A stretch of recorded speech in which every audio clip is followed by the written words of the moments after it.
로베르트 발저는 헤르만 헤세, 프란츠 카프카, 그리고 발터 베냐민 등 어떤 유수의 그러한 작가들에게 커다란 영향을 끼친 작가로 유명한데요. 이 책은 구성면에서도 독특합니다.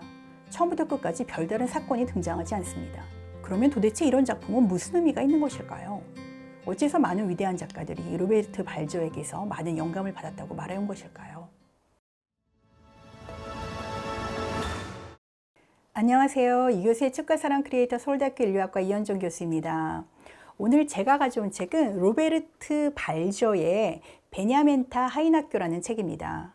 로베르트 발저는 헤르만 헤세, 프란츠 카프카, 그리고 발터 베냐민 등 어떤 유수의 그러한 작가들에게 커다란 영향을 끼친 작가로 유명한데요. 그는 1878년 스위스에서 태어난 뒤에 가난한 가정 형편 때문에 공부를 많이 하지 못했어요. 그리고 생계를 위해서 여러 도시를 전전하면서 엔지니어, 조수, 은행원, 사서, 비서 등으로 일했다고 합니다. 그는 늘 고독과 불안, 망상 등으로 고통을 받다가 여러 작품을 출간하면서도 나중에는 20년간을 정신병원에 입원해야 했는데요. 입원 뒤에도 집필을 계속하긴 했지만 결국 집필도 중단하고 산책을 하던 중에 심장마비로 생을 마감했습니다. 생전에 작가로 명성을 누리지 못하고 일생을 철저히 아웃사이더로 살았던 로베르트 발저는 어찌 보면 당시에 안타까운 삶을 살았다고 볼 수도 있습니다. 그러나 1970년대 이후에 그의 작품들에 대한 새로운 해석들이 이루어지면서 오늘날에는 스위스의 국민 작가로 추앙받고 있다고 하네요. 이 책 베냐멘타 하인학교는 로베르트 발저의 세 번째 작품으로 가장 유명한 소설입니다. 이 소설은 일기 형식으로 쓰였고 일기의 작자는 야코 폰 쿤텐이라는 이름을 가진 사람입니다. 이야기의 줄거리는 아주 간단합니다. 야코 폰 쿤텐이라는 귀족 가문의 출신의 한 젊은이가 하인을 양성하는 학교에 들어가서 생활하다가 그곳이 문을 닫게 되자 원장인 베냐멘타와 함께 사막으로 떠난다는 이야기입니다. 베냐멘타 하인학교는 우리가 이상적으로 생각하는 학교와는 정반대되는 곳입니다. 건물에는 밖을 내다볼 수 없는 작은 창문이 있는데 이는 찬란한 태양을 부정하기 위해 만들어진 것입니다. 자연이라고는 볼 수 없는 황량한 정원은 아름다운 자연을 부인하기 위해 존재합니다. 황량함과 정적만이 감돕니다. 빛과 소리가 금지된 이곳에서의 교육 목표는 아무것도 배우지 않는 것, 늘 같은 것을 반복하는 것입니다. 아무것도 되지 않기 위해서는 아무것도 배워서는 안 되기 때문입니다. 배울 것은 오로지 한 가지입니다. 아무것도 하지 않는 것을 배워야 합니다. 그렇기 때문에 무언가를 배우려고 하는 사람은 혼이 나며 그저 혼자 시간을 아무것도 하지면서 보내는 것을 실천하도록 가르쳐집니다. 제가 한 부분을 읽어보도록 하겠습니다. 적게 배우자. 매번 동일한 내용을. 나 또한 이 말 뒤에 얼마나 위대한 세계가 숨어 있는가를 차츰 이해하기 시작했다. 무언가를 실제로 확고하게 기억 속에 각인시켜라. 영원히 잊지 않도록. 그 무엇보다도 이것이 얼마나 중요한 일인지를, 얼마나 훌륭하고 또 얼마나 가치 있는 일인지를 이해한다. 우리 수업의 실습 혹은 몸통에 해당하는 부분은 지속적으로 반복되는 뭐라 부르든 상관이 없지만 일종의 체조 혹은 춤이다. 인사법, 방에 들어가는 방법, 여인들을 대하는 태도 또는 그와 유사한 것들을 연습하는데 사실 너무 장황하고 지루할 때도 많다. 하지만 지금 내가 깨닫고 느끼고 있다시피 그러한 연습 속에도 깊은 뜻이 숨어 있다. 내가 알게 된 바로는 이곳은 우리 훈련생들의 인격을 도야하고 형성시키는 일에 주력할 뿐 학문들로 머리를 가득 채워주려 하지는 않는다. 이곳은 자신의 영혼과 신체의 특성을 정확히 알게끔 교육을 시킨다. 강제와 결핍감만으로도 이미 교육이 이루어진다는 것을 분명히 보여주고 있다. 다양한 개념과 의미들을 배우는 것보다 더 많은 은총과 더 진정한 지식들이 아주 단순한, 말하자면 고지시간 연습 안에 들어있다는 것을 분명히 보여주고 있다. 우리는 하나하나씩 이해해 나간다. 그리고 우리가 무언가를 이해하게 되면 그땐 그것이 말하자면 우리를 소유하게 된다. 우리가 그것을 소유하게 되는 것이 아니라 그 반대로 겉보기에는 우리가 우리 것으로 만들었던 그것이 우리를 지배하게 되는 것이다. 미미하지만 확고하고 확실한 것에 적어가는 것이, 다시 말해 엄격한 외관을 규정하는 법칙과 규율들에 익숙해지고 수능해 나가는 것이 얼마나 유익한 일인지 각인시킨다. 어쩌면 우리를 우둔하게 만들려는 것인지도 모르겠다. 어쨌든 우리를 작은 존재들로 만들어 버리려고 한다. 하지만 우리를 절대 주눅들게 만들지는 않는다. 우리 훈련생들은 누구나 예외 없이 수줍음을 타면 처벌받게 된다는 것을 알고 있다. 말을 더듬고 두려움을 보이는 자는 우리 베냐멘타 양에게 경멸의 대상이 된다. 하지만 어떤 경우에도 우리는 작은 존재여야 한다. 우리가 위대하지 않다는 것을, 그것을 정확히 알아야 한다. 우리에게 명령을 내리는 법칙, 우리에게 가해지는 강요, 그리고 우리에게 나아갈 방향과 취향을 말해주는 수없이 많은 냉혹한 규정들, 그들이 위대한 것이다. 우리 학원생들은 위대하지 않다. 그러니까 우리는 단지 작고 가난하고 종속된 끊임없는 복종의 의무를 진 난장이라는 것을 누구나, 심지어 나까지도 느끼고 있다. 우리는 또 그렇게 행동하고 있다. 순종적으로. 하지만 지극한 확신에 차서. 베냐멘타 하인학교도 독특하지만 이 책은 구성면에서도 독특합니다. 처음부터 끝까지 별다른 사건이 등장하지 않습니다. 이런저런 주변 사람들에 대한 이야기가 나오지만 그 이야기가 딱히 흥미진진하지도 대단할 것도 없습니다.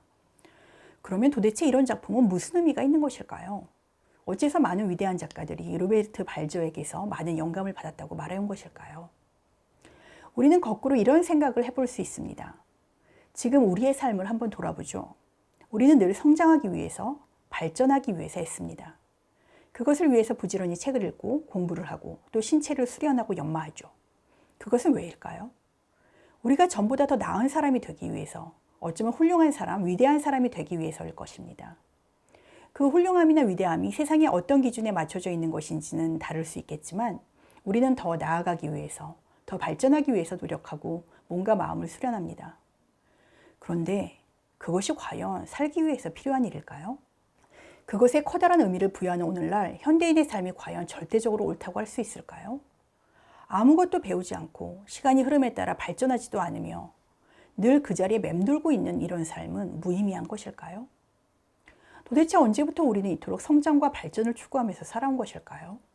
그것이 인간이 살아야 되는 절대절멸의 원칙이라고 누가 정한 것일까요? 우리가 믿어온 발전과 성장의 담론, 그것을 뒷받침하는 교육의 논리는 이른바 근대성의 산물입니다. 그 발전과 성장의 담론 속에서 이제 전 세계의 모든 어린이들은 어렸을 적부터 더 나아지기 위해서 훈련을 받고 각종 지식을 머릿속에 구겨넣습니다. 그것이야말로 삶의 옳은 방식이라고 믿습니다. 로베르트 발저의 작품은 바로 그런 근대성의 정신을 정면으로 비꼬고 있습니다. 베냐멘타 하인학교의 사람들이 어떤 지식도 머릿속에 넣지 않고 무엇도 배우지 않으며 무의 속에 시간을 보내다가 결국 대부분이 하인으로 삶을 마무리하고 주인공은 사막으로 떠나는 것으로 끝나는 이 작품은 바로 근대성의 논리를 비판하는 것을 넘어 비웃는다고 할 수 있는데요. 발저의 생각을 잘 알 수 있는 부분을 한번 읽어보겠습니다. 이 부분은 자신과 달리 부르주아지 및 예술가와 가까운 관계를 가지며 살아가는 형 요한과 주변 사람들에 대한 야콥의 생각입니다. 요한 형의 친절 덕분에 사람들을 몇 명 알게 되었다. 그 중에는 예술가들이 있는데 친절한 사람들 같아 보인다. 하긴 그렇게 짧게 만나보고 무슨 말을 할 수 있단 말인가. 사실 세상에서 성공하려고 애쓴 사람들은 끔찍스럽게도 다 똑같아 보인다. 그들은 모두 똑같은 얼굴을 가졌다. 얼굴이 다 똑같이 생긴 것은 아니다. 아니 그렇기도 하다. 그들 모두 쉽사리 퇴색하는 친절함을 가지고 있다는 점에서 서로 닮았다. 그리고 그것이 바로 이 사람들이 느끼는 불안인 것 같다. 그들은 사람과 사물들을 성급하게 함부로 다룬다. 그러고는 다시금 마찬가지 주의력을 요하는 듯 보이는 새로운 일을 처리해버리는 데 전념한다. 이 훌륭한 사람들은 어느 누구도 경멸하지 않는다. 아니, 어쩌면 그들은 모든 것을 경멸할지 모른다. 그것을 밖으로 드러내서는 안 되기 때문에 드러내지 않을 뿐이다. 그들은 갑자기 경솔한 일을 저지르게 될까 두려워한다. 그들은 세상에서 부딪혀가야 할 고통 때문에 친절하고 불안 때문에 상냥하다. 그들은 모두 자기 자신에 대해 존경심을 가지려고 한다. 이 사람들은 신사이다. 그들은 편안해 보이는 적이 없다. 세상의 존경과 영예를 중요시 여기는 사람이 편안함을 느낄 틈이 어디 있단 말인가. 그들은 더 이상 자연인이 아니다. 이미 사회인이 되어버렸기에 그들은 후임자들의 추격을 끊임없이 받고 있다고 느끼고 있을 것이다. 그들 모두 소리 없이 다가오는 섬뜩한 습격자들, 은밀한 도둑의 존재를 예감하고 있다. 이들은 자기 주변의 모든 것에 상처를 입히고 깎아내리기 위해 새로운 재능을 가지고 다가온다. 그리고 바로 그 때문에 그 사람들의 사회에서 새로운 등장인물은 언제나 가장 탐나는 그리고 가장 선호하는 자가 된다. 이러한 신찬내기가 머리와 재능 혹은 천재성으로 어떤 식으로든 두각을 나타내면 나이 든 자들은 순식간에 비참해진다. 그러고 보니 내가 너무 말을 단순하게 하고 있다. 완전히 다른 면도 더 있는데 말이다.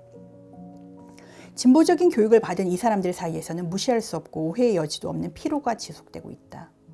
귀족이 갖는 형식적 권태가 아닌, 그렇다, 보다 더 숭고하고 보다 더 생기에 넘치는 감정에 기인하는 진정한 아주 순수한 피로.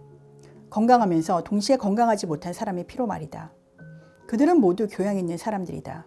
그렇다고 그들이 서로를 존중하는가? 솔직하게 생각해 본다면 그들은 세상에서 자신들이 잡은 자리에 만족할 것이다. 그들은 실제 만족하고 있을까? 그렇다면 야콥은 어떤 삶을 추구하는 것일까요? 제가 보기에 그는 소위 말하는 식물적 삶을 추구한다고 여겨집니다. 우리는 근대성의 시각 속에서 식물을 바라볼 때도 마치 노력 끝에 무언가의 성과로 꽃을 피우고 열매를 맺는 것으로 상상하지만 사실 식물은 그러한 의지와 노력을 발현하면서 사는 게 아니죠. 그저 자연스럽게 기후변화에 맞춰서 살아갈 뿐입니다. 그러다 보면 꽃이 피기도 하고 열매를 맺기도 하고 시들기도 하는 거죠.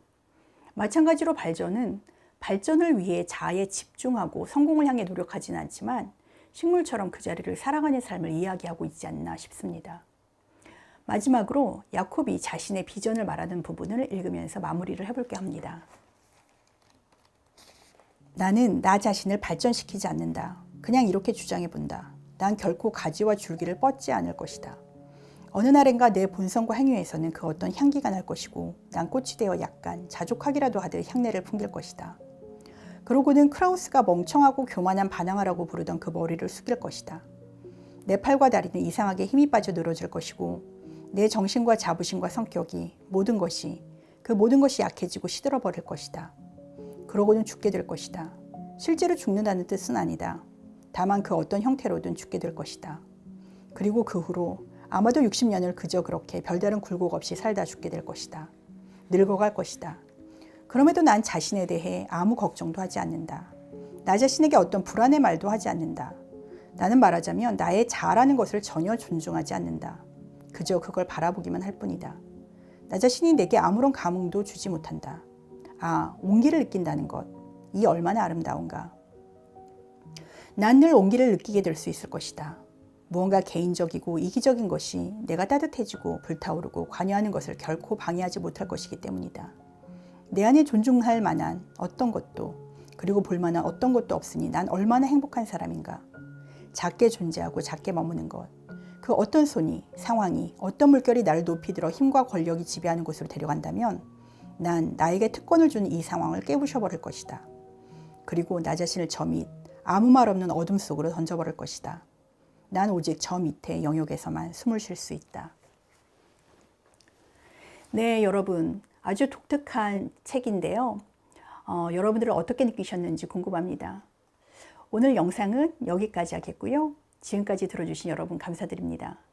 오늘 영상이 좋았다면 좋아요, 구독, 알림 설정 부탁드리겠고요. 저는 다음 시간에 다시 뵙도록 하겠습니다. 감사합니다.